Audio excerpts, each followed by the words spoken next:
Yo, what's up guys? Today I have longtime friend of the channel DCA here with me, and we're going to be discussing the possibility of Jujutsu Kaisen chapter 261 creating a certain plot hole. If you are not caught up with the manga, you have been warned. So for some background on how we got here, Gojo got unsealed, which led to the fated showdown between himself and Ryoma Sukuna. During that fight, Sukuna learned how to cut space itself, meaning that anything residing within that space would also get cut. Gojo got hit by it and lost, which led to all of his allies going after Sukuna. Over the course of the following chapters, we're slowly filled in on all of the different strategies and plans to deal with Sukuna. And in it, we learned that Yuta had two strategies and one last resort. The first strategy was to eliminate the possibility of Kenjaku aiding Sukuna. To do this, they used Takaba to wear down Kenjaku. With his guard lowered, Yuta and Todo would then sneak attack Kenjaku, deal with all the cursed spirits, and have Rika ingest Kenjaku's brain to copy his innate technique. Yuta's second plan was to use his domain expansion on Sukuna with Yuji and Choso also inside. They would then force him to a point where he could get hit with Jacob's ladder, and then have Yuji fissure Sukuna's soul from Megami's body. As it turns out, Megami lost the will to fight back, but Yuta and company had already accounted for this. During the domain expansion, he would move the domain's coordinates to a place where Ino, Kusakabe, and Wiwi could place support a lot easier. And he also planned to take a hit from Sukuna to where it would look like the damage that he sustained made him unable to keep his domain up, which would then serve as the perfect distraction for Maki to sneak attack him. Now granted, when they made this plan, Sukuna hadn't learned the world-cutting dismantle yet, so the plan in and of itself isn't bad.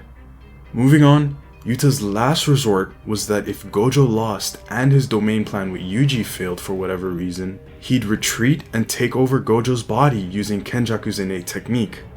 So Wiwi helped by retrieving Gojo's body, Shoko helped by stitching it back together, Nita helped by making it so that the damage to the bodies wouldn't worsen, and lastly, Amai helped by feeding Yuta's brain with sugar, thus easing the reverse curse technique process. And that's how we end up to where we are today, with Yuta coming back to the battlefield and challenging Sukuna to a domain clash while he's inside of Gojo's body. So now we enter into the potential plot hole, that being why Yuta was even at a point where he was about to die in the first place. Let me explain. 1. Yuta can copy any of his allies' abilities. I don't see a reason why his allies wouldn't share their techniques with him if it raised their chances of winning even ever so slightly. 2. Both the world-cutting slash and enhanced dismantle slice things perfectly, usually leaving no gaps. In Gojo's case, Shoko was able to perfectly stitch his body back together. Yuta was held together by Rika, and it didn't look like his body lost any mass from the cut either. 3. Yuta can either use his copied abilities in his domain while holding a katana embedded with the technique, or when Rika is fully manifested through the ring. Keeping all this in mind, please tell me why Yuta didn't just reattach his body together with blood manipulation. We saw with Yuji's leg that it can go so fast that it almost looks automatic. And whether Sukuna learned the world-cutting slash or not, they still knew that they were fighting someone who is known for cutting people into pieces. Yuta even has Charles' clairvoyance technique, who he never met on screen. From this, we can deduce that they met off screen so that he could copy it. But if this was the case, then it makes it even worse that Yuta didn't copy blood manipulation. In chapter 261, we see that Yuta was genuinely about to bleed out and die if he hadn't placed himself into Gojo's body. Meanwhile, he wouldn't have even needed to if he just connected his body back together. And I'm fully aware that he wasn't holding a katana with blood manipulation at the moment of the slash. But if he was in a state to use Kenjaku's curse technique to transfer to Gojo, it means that his copy no longer had curse technique burnout after the domain, and could have still just reattached his body with blood manipulation. What are your thoughts on this, DCA? Do you think that this is potentially a plot hole? Honestly, I don't think it's a potential plot hole, but only for one reason. Now with Sukuna being able to reuse his domain, and it being pretty much an insta-kill for anybody within the radius, I don't think that Yuta has the cursed energy efficiency needed to be able to last in a clash with his own domain against Ryoma Sukuna. I think he would probably lose in that, and it would pop his domain, which will leave him in Curse Technique Burnout and make him pretty much a liability on the battlefield. And if he was switching to Gojo's body, he would be able to at least last in the clash, giving Yuji and Todo time to at least fight back. I could see that. Because it's a well-known fact that within the world of Jujutsu Kaisen, we've seen it stated by Gojo himself that he has potentially been born with more talent than himself, but his cursed energy efficiency is what's really holding him back. Gojo said that it's sloppy. So I don't think he has what it takes to last in a domain clash at all. And I think this was probably one of the best options that they had. Yeah, I agree with that. I personally think that Yuta just wanted the 6 Eyes boost or whatever, because like Gojo says, Yuta's cursed energy control is indeed sloppy. But still, even then, if he clashed domains with Sukuna in his own body, Yuji and Todo would still be there to make it harder for Sukuna. So the moment that Yuji lands a single hit, it would mess with Sukuna's output and could greatly shift the outcome of a domain clash. I just think that from a narrative sense, it makes sense for Yuta to take Gojo's body, but from the perspective of the characters themselves, I think that Yuta was indeed keeping this as a last resort, but because he was so hyperfixated on this plan that he failed to see that there were other possibilities before genuinely needing to use their last resort. Because as it stands now, it's basically a coin flip whether Yuta lives or dies past the 5-minute timer. That is true. It's probably a good option, because what I'm thinking is he still has access to all of his techniques. And we've seen that you can use your own techniques along with the body that you're in's techniques through Kenjaku. He had 3 techniques. He had the anti-gravity, he had his body switch, and then he also had cursed spirit manipulation.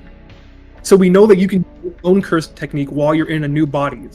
So that means that he still potentially has access to his entire arsenal while being in Gojo's body, with the boost of the 6 Eyes, and potentially being able to manipulate it with infinity. I think that's a pretty good combo. He may not have needed to do it at that exact moment, but with the way that the battle was switching up, he probably needed to make a drastic call, be able to give them their best chance of winning. We've seen that it was stated by Gojo in pretty much the beginning of the manga. Winning by dying and winning even if you die are not the same thing. And I think this is taking on by winning by even if you die type of mindset. Oh, that's good. But I still find it really weird because remember what Ryu Ishigori said? He was like, reattaching your body back together and then using RCT is way easier or way less draining on your curse energy than if you were to regenerate. So reattaching is easier than regenerating. So why didn't he just reattach himself? The only thing that I can think about for why he wasn't able to do that is because what we've heard from Todo is, I'm not sure if he said that exactly, but cursed energy originates in the gut. And from what we've seen with Gojo and Yuta both being cut in the exact same spot, it makes me think that being cut in that specific area will disrupt your cursed energy flow. The only reason that Yuta was able to last is because he's being fed cursed energy continuously by Rika, which is supplementing his own flow. But I don't know if you're able to particularly survive something of that caliber with your own cursed energy. I like that idea. I hadn't thought of that. But yeah, now let me explain why taking Gojo's body is still kinda stupid from a strategic point of view. So, Gojo vs Sukuna's original domain clashes lasted exactly 3 minutes according to Meimei. This of course not accounting for the 9 seconds that it takes Gojo to shrink his domain back. So in the case that Yuta dies after 5 minutes, at best he could only do 1 full domain clash anyway. As a battle strategy, this makes no sense to me. He would genuinely be more effective in his own body at that point, since opening his domain isn't inherently tied to having Rika be fully manifested. So in other words, he could have saved himself with blood manipulation, and then still proceed to use domain expansion again and again if his efficiency allowed for it. Okay. I can see what you're talking about, but that's with multiple domains being used. Gojo, I think, opened 4 to 5 domains before he wasn't able to open up anymore. And we've seen that Yuta talked about that doing what Gojo did with destroying the part of the brain and regenerating too risky to do even once. So I think this is what he's betting everything on. It won't be 3 minutes. At most, it'll probably be about 60 seconds. I think that's all he has to last, because Sukuna implemented a binding vow as a time limit on his own domain. Oh, that's so true. So if he can, in theory, last past that time limit, then they win. I forgot about that. I forgot. It just hit me like a truck too. I was like, wait! The binding vow limit. I think this is what Gege has been building up to this whole time. Is Sukuna has been continuously adding more and more binding vows, and eventually one of them is gonna get his ass. Oh, that's good. That's good. That's good. That's good. I like that. I like that. Although I will say that it is possible that Yuta's 5-minute timer was a result of his poor cursed energy efficiency. Meaning that him getting the 6 eyes now could mean that his timer could be extended. It's just a possibility, but it's something to keep in mind nonetheless. That is true. I also don't know if they've taken into account the buff that he got from consuming a Sukuna finger. We haven't really had any statement on how that affected him besides him being able to use cleave and dismantle. Rika was obviously a lot bigger and more powerful in this fight compared to when she was fighting Ryu and Uro, because she was pretty fodder versus them, and now she's able to throw around Sukuna and handle her own. So I don't know. I think we're gonna have to wait and see if his cursed efficiency is actually going upward. I like that. I like that thought process. But see how I gassed up Yuta just now? Well, there could also be some downsides. Remember that Gojo wore his blindfolds and black glasses because he would constantly be receiving too much information otherwise? Yeah, Gojo's brain was essentially training for that since his birth, and even he still had problems with it. So there is a big chance that Yuta also can't fully make use of the 6 eyes since his brain isn't adjusted to the information yet. So it's a gamble. It really is an incredible gamble, and one that I think narratively will not pay off. We still haven't been able to get the answer to the question that Geto posed back in what I would assume would be not volume 0, when he was talking to Gojo, when they broke up in front of the KFC. Are you the strongest because you're Gojo, or are you Gojo because you're the strongest? I think this is the time where we're actually going to get that answer. With Yuta losing the domain clash and not being able to take full advantage of Gojo's abilities, we're going to know that him being the strongest was a result of his own talent and the usage of his abilities, and not the other way around. I like that. Alright, so my final argument for this potentially being a plot hole is this. I think if Yuta was really a strategic genius, he would have kept the last resort plan to steal Gojo's body, but also heal his own body first with blood manipulation. Let me explain why. If he did that, he could still pilot his own body using Rika. I don't know if you know this, but Yuta and Rika actually share vision. So if she hops into Yuta's body, because she's a spirit, she can possess people.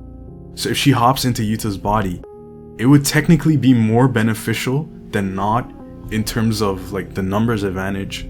Plus, he would still get the 6 eyes boost from being in Gojo. And then since his body is nearby, near the end of the 5-minute timer, you could just hop back out. That is true. Also, we don't know necessarily if he has copied Wee Wee's technique. In the way that I think Jujutsu Kaisen is going, I think, in theory, going off of your idea that Rika can pilot Yuta's body if it gets healed, because Shoko is right there. So and she's been able to heal up Gojo's body, at least a little bit. If we think about it, he still has access to all of his techniques, and if he starts losing towards the end of the battle, he might be able to sacrifice Rika in exchange for getting his old body back. That's crazy. I could see that. That's crazy though. That's hella out there, but anything is possible at this point. I didn't think they were going to go this far with bringing Gojo back like this. True. Okay. Alright, so this isn't like part of the theory or the discussion about the plot hole, but I'm not gonna lie, this whole situation does sour my perspective of Gojo's death even more. I had already come to terms with it happening off screen, but this chapter showing that both Yuta as well as Yuki survived losing their lower body long enough to still make use of curse techniques just goes to show that Gojo could have realistically still just attached himself using blue and then healed the wound. It just makes me think that Gojo wanted to lose, similar to like Aizen from Bleach. I don't know. Honestly, you might be right that Gojo wanted to lose. He wanted to not die of old age, and he wanted to be relieved of the title of the strongest. I don't doubt that he tried his best, but he definitely could have done more. Yeah. I'm really curious as to what most readers think of this dilemma / potential plot hole. Was it a case of Yuta just not having thought his plans through enough? Or is it actually a plot hole that he didn't use blood manipulation? And if so, how do you think that this decision will affect the story? Let me know what you guys think in the comment section down below. With that being said, thank you DCA for joining me on this quick one, and thank you for watching. See ya!